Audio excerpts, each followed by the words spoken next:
for example, Scottie Barnes and Yeah. Tyrese Maxey.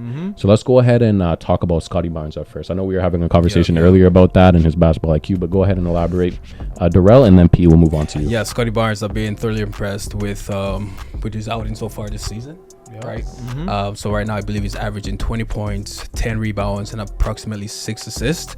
And Scottie Barnes, as I was alluding to earlier, that his IQ for the game, the way he's able to read the game, and bro, some of the passes that he makes are so natural.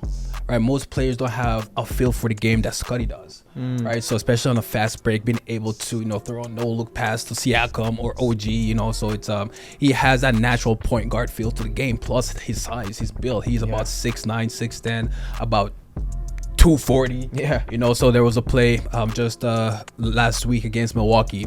It was Giannis guarding Scottie. Giannis ain't no joke defensively. Right. He is a defensive player of the year. Right. Yep. So, but this play, Scottie one-on-one against Giannis was able to use his frame, got Giannis out the way, and laid it right over top. Yep. Right. So when I saw that, that's when that was the moment I said, Scottie has arrived. Real shit. Real shit. That was a crazy clip, a crazy sequence. Scottie's unreal. The way he's stepped up and kind of been given the keys to the offense and to the team. It seems like this season. I think the timing for it is perfect. I don't think he would have had necessarily the IQ built up at this level earlier in his career, but at this point in his career, with the IQ he has, the physical tools he has, also the heart, man. You know what I mean? I think that's one thing that people overlook in Scottie. He's got freaking heart. Like he's a hell of a competitor. He does not want to lose. And on top of that, he seems to be, to me at least, seems to be someone that really deeply wants his teammates to win. 100%. He definitely has a competitive fire. Absolutely. All right. So one thing about Scottie as well that we haven't mentioned yet so far is his efficiency this season. Right, so he's been extremely efficient, especially from 3-point.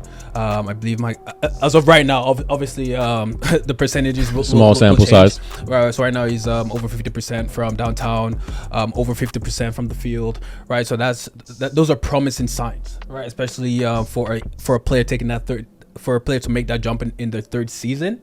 JC Tatum took that jump in his third season. Absolutely. So now we're hoping Scottie as well takes that jump in his third season, which is what he's doing right now. And additionally, offensively, he's looking amazing. But then defensively, now that's a different topic. That's right. So I believe it was the first game against the Timberwolves. He had 5 blocks. 3 steals. Come on, it's the defensive potential is there as well. He can be a two-way beast. Which is what I think the Raptors were going for initially when they drafted Scottie Barnes over Jalen Suggs, as they saw the intangibles, right? That basketball IQ, that length that he possesses as well. Just seeing him early in this season, like we said, small sample size, but I think he looks phenomenal. That 3-point shooting efficiency kind of caught me off guard because he didn't come into the draft as like a great shooter or even a scorer, a scorer. Period. Right. So it's just been very interesting, and I'm pleasantly excited to see that. Like, he's really shooting the ball, and like you said, making the right plays, making the right reads, with confidence too. With confidence, I think that's the big thing in his body language. When he takes those threes, he's fully confident in taking them from the body. Putting in work. And then one thing I really like about his shot selection is the fluidity of the shooting motion. Looks a lot better. Right, it's not as stiff. Prior to the season, his shooting motion wasn't fluid. Right, so there was like somewhat of a hitch to his shot. Now it's just fluid. You can tell that he's been in the lab in the offseason working on his motion. Absolutely. Right? And also I think another aspect of the Raptors offense that has helped Scottie's game is the addition of Dennis Schroeder. Yes. Right? Having a true point guard on the floor. Right? Because we all play sports. We all play ball. You know what I mean? Basketball is a game of repetitive motion, and it's a game of flow. Right? When you have a point guard like a Fred VanVleet, who is a shoot first point guard, he's not getting his guys around him going.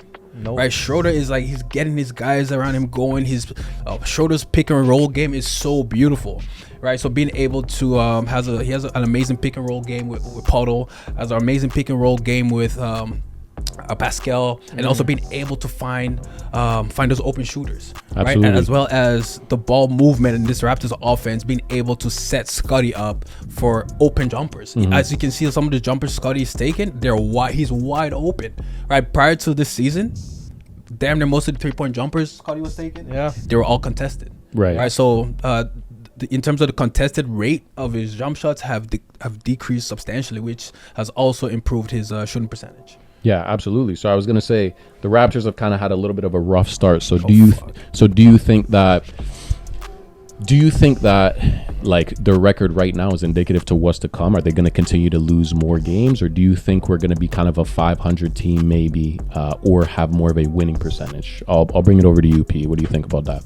Honestly, I think it's just growing pains, right? Like, we have a new coach, we have new people in the building, right? New draft pick, new point guard. So I really think they're gonna do really well in the long stretch, right? Over the whole season. But this is just, growing pains, like I said earlier, man. So I wouldn't be too shocked if they lose a couple of strings of games. You know what I mean? Maybe 3-4 in a row to some tough teams.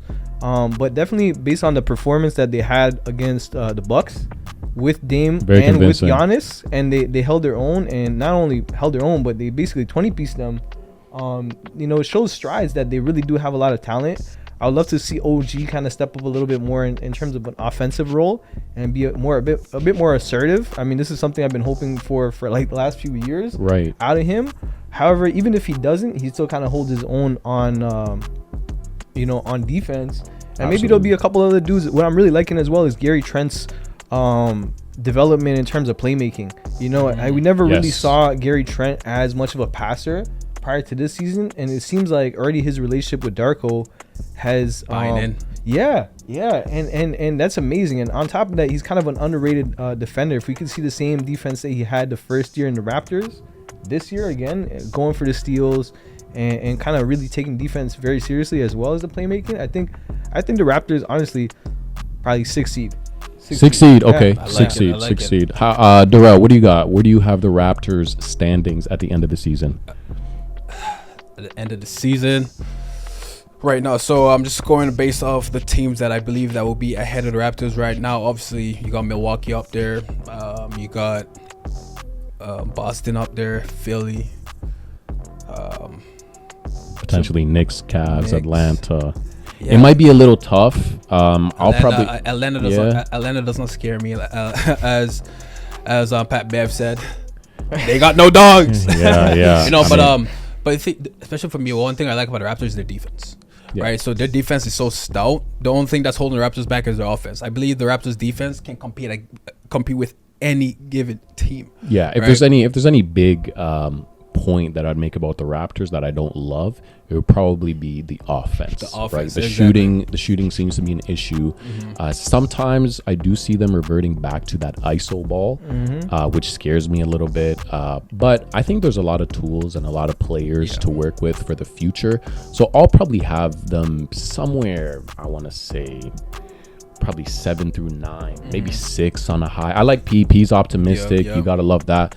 But yeah, it's very potential. So Durrell, where do you got them? Yeah, so I definitely believe, like I said, there are only like 4 teams I truly believe that are better than the Raptors in the East. So you're feeling like 5, 6. So I would say obviously like 5, 6 maybe. Okay. I'm not saying they're the 6th or 5th best team in the East, but I'm just saying the East is so wide open in terms of obviously it's top heavy, and then everyone else from 5 to 10 or 5 to 13 is going to be extremely close, right? And the one thing that differentiates Raptors from the rest is their defense, right? Atlanta doesn't scare me. Trae Young doesn't play defense. When your top guy is not playing defense, he's going to get hunted on defense, right?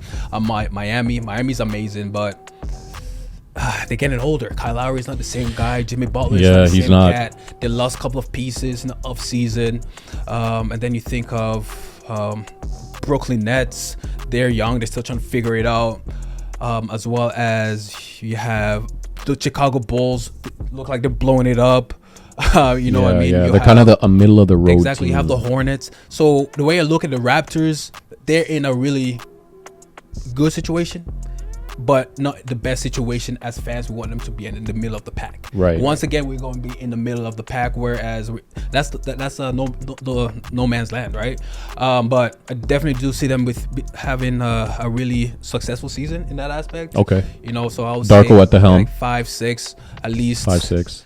So I'd say 5-6 P. 45 wins. Yep. So P got 6. Well, Durrell yeah. 5-6. I'm saying around 7 through 9 Yeah. if I were to put him somewhere. So another team that's projected to be better than the Raptors, probably a lot better than the Raptors, the Philadelphia 76ers. They also have a young stud on their team that's looking to make the next step. So guys, give me some of your thoughts about Tyrese Maxey and just his emergence, even before the Harden trade. I mean, Harden wasn't on the floor, but before the Harden trade, after the Harden trade, how he's come out, facilitated the ball very well, shot the ball very well. I think he's 40, small sample size, 40% threes on the season or something like that. So give me a little insight into Tyrese Maxey, what you guys are seeing from him, and how you think he's going to improve this following year. And do you think he's going to be a most improved player candidate? Definitely, without a doubt. I mean, Tyrese Maxey is very athletic, very gifted, and he's finally been kind of given a step up in terms of like trust.